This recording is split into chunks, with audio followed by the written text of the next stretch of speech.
In today's modern world, self-care has become very popular. If you look up self-care, you'll find tons of videos of people talking about their self-care routines and how they practice self-care by taking bubble baths or getting their nails done or getting a massage. From all of those videos, you would think that self-care is all about relaxing, treating yourself, making yourself feel all good inside. But that is a misunderstanding. Somehow we have confused self-care with self-indulgence. So in this video, I'm going to give you 3 facts about self-care. And the last one I thought was really interesting. Hi, my name is Alana.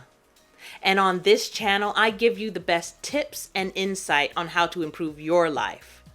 If you like the sound of that, click on that little subscribe button down below. Did you do it? Good. Now back to the video. Indulgence is the act of having or doing something that you really enjoy. Now, joy does not necessarily mean care. There are many things that we enjoy, but we know darn well that it's not in our best interest. So, what is self-care? Self-care is all about being honest with yourself and caring for yourself in such a way that you're not avoiding what you truly need.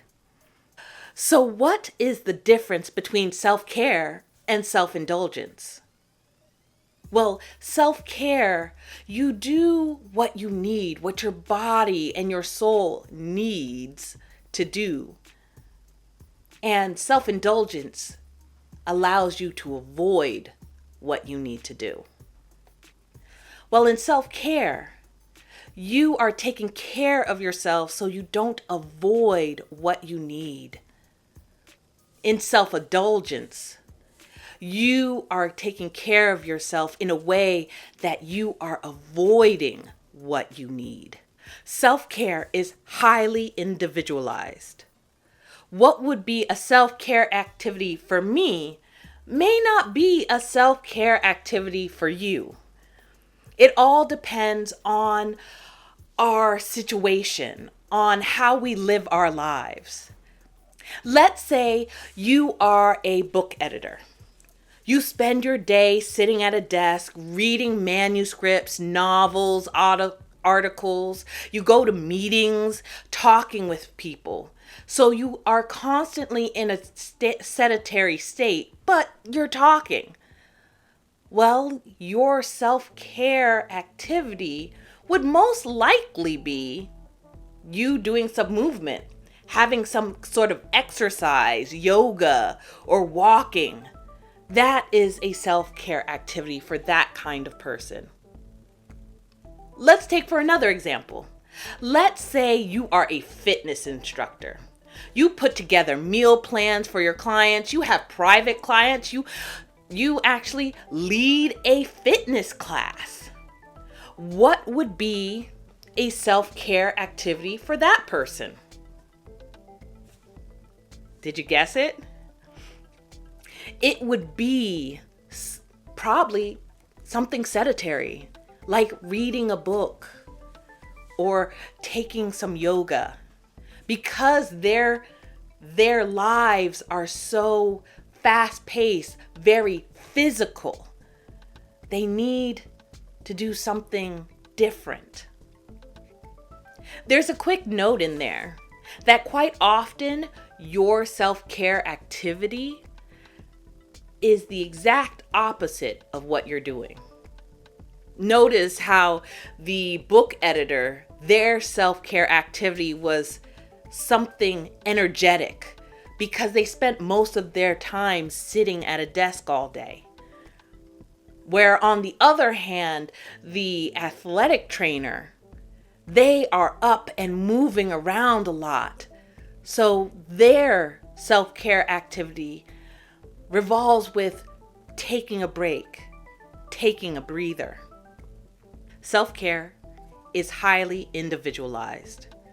It's not a group of activities and just thrown out to the masses and say, oh, everyone needs to take a massage and meditate. Self-care is highly individualized for each person for their way of life.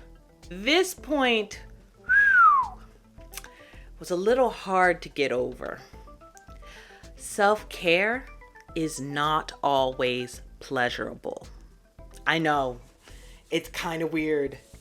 Through the media, we have been conditioned to believe that something that feels good must be good for us. Self-indulgence gives us that feeling, gives us that immediate reward. You know those rewards, that ice cream that you get at the end of a very hard day at work, or binge watching TV after a very stressful day. Some people would say that is self-care. No. That is self-indulgence. And I'm not saying not to have the ice cream and not to have the binging of the TV. Believe me, I binge a lot of TV. But that's not self-care. What is in those two activities is avoidance.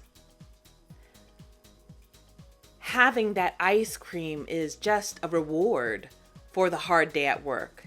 It doesn't change the hard day at work. It doesn't change the way your boss just dumped a brand new project onto you at the last minute and told you to go do it. Binging TV didn't change your stressful day. It didn't change the way your boss kept coming to you, asking you to go faster and stressing you to do things faster because they got the shipment in late. Those two activities are a sense of escape. It doesn't change what actually happened. It's like being in a house in the woods, and outside there's a forest fire.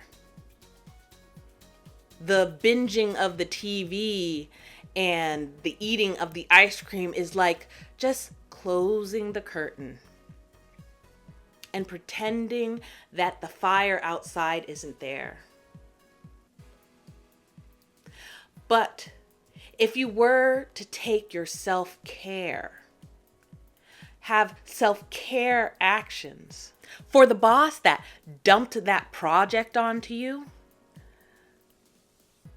you would be able to tell that boss and give them proper timeline in which how long it would take to take on this other project, instead of just trying to do everything at once, setting a boundary, setting a timeline. And then for that other boss, if the job is so stressful, you would go out and look and interview for another job, a job that may be different, a job that would treat you better. The setting of boundaries and looking for another job is like seeing the forest fire through your window, and instead of closing the curtain, you go out there with a fire truck and you put that fire out. So if self-care is all about not avoiding what you need, and self-indulgence is all about avoiding what you need, how did we get them mixed up?